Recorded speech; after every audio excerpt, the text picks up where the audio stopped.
Hey guys, it's me, Halloween Dan. And today I'm doing one of probably two videos. Later on today I'm hoping to do another video where I'm actually planning to get some stuff down from the attic. One of which is a very exciting item that I cannot wait to get out of the attic again. So tune in for that one later today because it's gonna get a bit spooky. But now I just wanted to do this video right now is something that I've done before. You've done these kind of videos before, but I haven't done one for a while, where I just talk about one of the many elements that make me love Halloween. I thought I'd do this video today because, guess what guys? We're actually in October. Okay. We're in October, my favourite time of the year, and what usually happens at this time of year is I've been talking about Halloween and annoying everybody for the months and months, and everyone's like, stop talking about Halloween. And then it gets to October and everyone's like, hey, guess what, Dan? It's nearly Halloween. And I'm like, is it? I didn't know that. And people start asking me every year, at least one person will go, Dan, can I just ask, what is it about Halloween? What's the deal? Where does that come from? And when people ask that question, even though I've got a myriad of answers, I never quite know exactly what to say because the answer is a very long-winded one. There's 1,000 things that make me love Halloween. And I've talked about lots of different ones on this channel over the years. And I like to do this as well because it kind of centers me. I love all the props and the decorations and stuff. I love all that.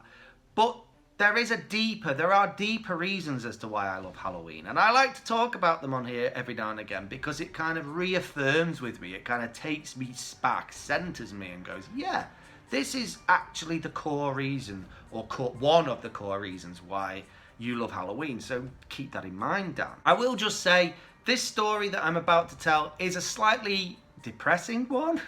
In a way, it's a weird one. It's one of the many weird things that make me love Halloween. But I hope you guys kind of appreciate this a little because it's something I've never really talked about before. I've never talked to anyone about it before. So you feel privileged. You feel privileged, guys, that I'm talking to you guys about this stuff. So let's just do this.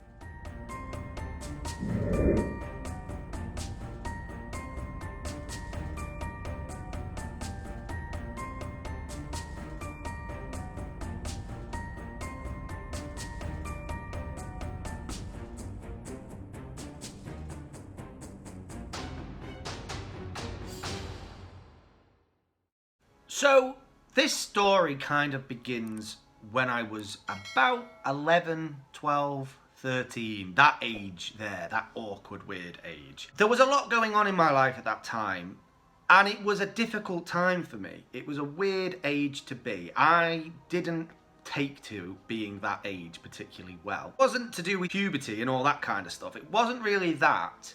It was that everyone around me was growing up. They all seemed to be taking to being a teenager like a duck to water. You know, they were just naturally flowed from being a kid into their teenage years without any hiccup. They were ready for all the stuff that being a teenager brings with it and growing up. They were ready for it all. But I wasn't.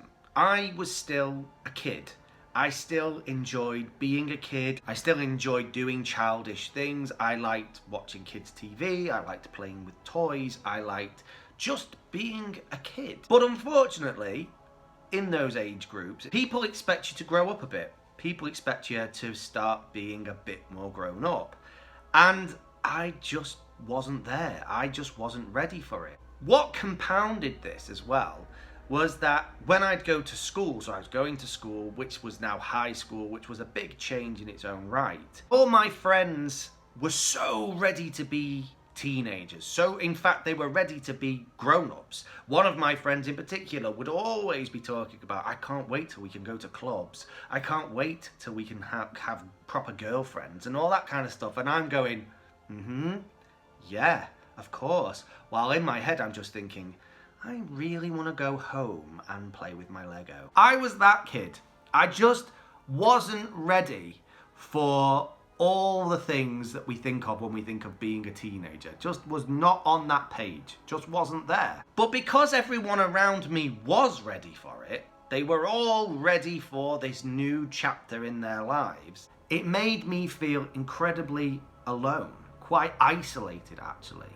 I'd spend all day at school basically pretending to go along and understand everything everyone was saying around me, but in my head I felt completely the opposite. I felt completely out of my depth.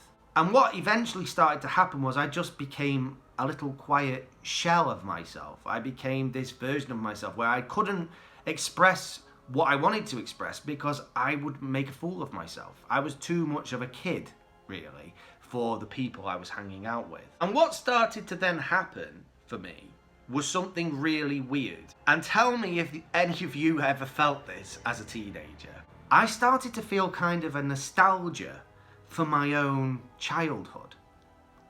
Yeah, that's weird, right? Anything that took me back to that more childish way of being, I just felt drawn to. That could be a TV show, it could be a movie, food, anything. It could be anything. And if it reminded me of being a kid, I loved it and wanted to be around it. And this wasn't just physical things, this was events as well. And of course, the biggest event on the calendar that made me feel most like a kid and took me back nostalgically was Christmas. Sorry guys, I know I should be mentioning the C word, but I have to. That it's kind of important to this story. Christmas was just that time of year where you got to be a kid again. You got to spend time at home with your family, eating the same foods and watching the same movies, the same shows, doing the same things in the same order. And that structure, that tradition, gave me something to look forward to, gave me something to cling to. Because I felt at times like I was in a sea drowning and I didn't really know who to be or how to act. But at this shining light at the end of the year was Christmas that kept me afloat. This idea that at that time of year I could almost be a more true version of myself, a kid again. The worst time of year for me was always September because it was the start of the new school term. And that was always an upheaval. You'd go back into school, you'd be a year older, you'd be in the next year up, and it was a big upheaval, all of that kind of stuff. And the expectations and the responsibilities only grew, and my friends only seemed to be getting more and more settled into their teenage skins, and I was still flailing a bit. So September was always a difficult time for me.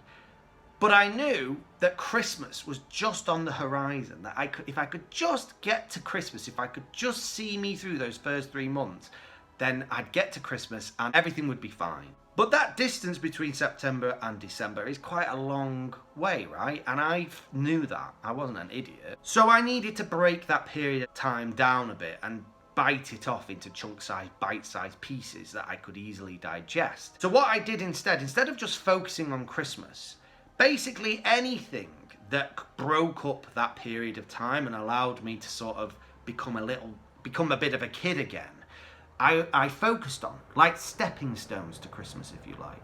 And the first stepping stone was Halloween. There it's at the end of October, almost halfway between the beginning of the school term and Christmas at the end of the winter term. So it was a good stepping stone. You knew once you got to Halloween, you were on your way to Christmas. And so for that first period of the school year, from the end of August until we got to October, my focus was not on Christmas, but on Halloween. Because I knew that if we got there, I was plain sailing the rest of the way to Christmas. But what started to happen, almost unintentionally, was that because I put so much focus on just getting to Halloween as this first stepping stone to Christmas, was that a love of Halloween started to develop. Up until that point, Halloween had just been Halloween. It had just been another day, but with a bit of a spooky atmosphere. Now, though, I gave it such an emphasis of this stepping stone to Christmas and focused so much attention on getting to this first stepping stone that it became almost as special to me as Christmas itself. And what I realised was, as the years went on, probably by the time I was about 14, and by that point I was feeling a bit more settled in myself and my school routine and all that kind of stuff. Actually, I loved Halloween. It was awesome. Everything seemed so cool around Halloween. I loved the spooky stuff. I loved the autumn. I loved that time of year. The combination of all the stuff that goes on around Halloween, plus the fact it was this stepping stone on the road to Christmas, made me just absolutely adore this time of year and Halloween. And probably by the time I was about 14 or 15, in those few years, my love of Christmas had been completely replaced by a love of Halloween instead, because it spoke to the teenage me more than Christmas did. By the time I was that age, Christmas had become a bit generic, a bit mundane, a bit ordinary. The magic had kind of gone. But Halloween was the exact opposite. The magic was still very much there. It was still exciting. It felt new and fresh and fun. It felt like I could use my imagination and express myself and really bring out this fun, imaginative side of myself and throw it at Halloween as hard as I could. And as well, I think it's weird because I think subconsciously I kind of saw Halloween the way I saw myself, as a bit of an outsider. Not in a sad, lonely kind of a way, but in a sort of, I recognised that Halloween in the UK wasn't a massively celebrated thing. It was getting bigger by that point, but it was still on a smaller scale. I kind of saw myself in it a little bit. Like, I wasn't ignored or I wasn't ostracised by friends and family or anything like that. You know, I was a normal kid. But I did always kind of feel a bit like an outsider. And a little bit of me saw that in Halloween and kind of grabbed it with both hands and said, "You're mine now, Halloween." And the rest of it is really history. I didn't realise until I started thinking about this the other day just how fundamental that period of time in my life was to developing my love of Halloween. I know, speaking to people usually from the US and Canada, that a lot of why you love Halloween comes from traditions, going out with friends and family as kids, going trick-or-treating, doing all those sorts of things. But for me, those things didn't really happen. It wasn't that big of a deal in the UK as I was growing up. It became a bigger deal later on because it gave me something to focus on. It gave me something to work toward. And for a kid who was feeling increasingly out of place and didn't know who to be or how to act, having something to look towards, having something to look forward to, gave me the strength to carry on, to keep on going into school every day, smiling and going along with the crowd. And just knowing that something on the horizon that I could grab and be my true self with was just ahead gave me so much confidence and made me feel better. Made me feel better about myself, made me feel better about my place in the world.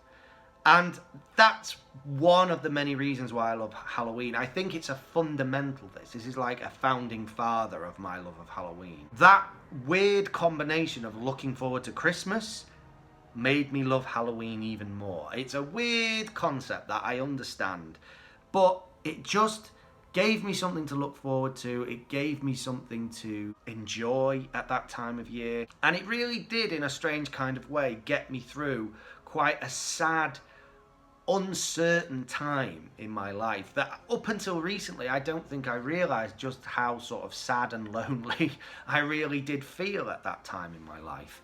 But now I kind of see it, and I know that in a way these holidays, Halloween in particular, kind of kept me going. It gave me the strength to keep going, knowing that this thing was just ahead, which I could really indulge myself in and become this spooky version of myself that I really enjoyed being.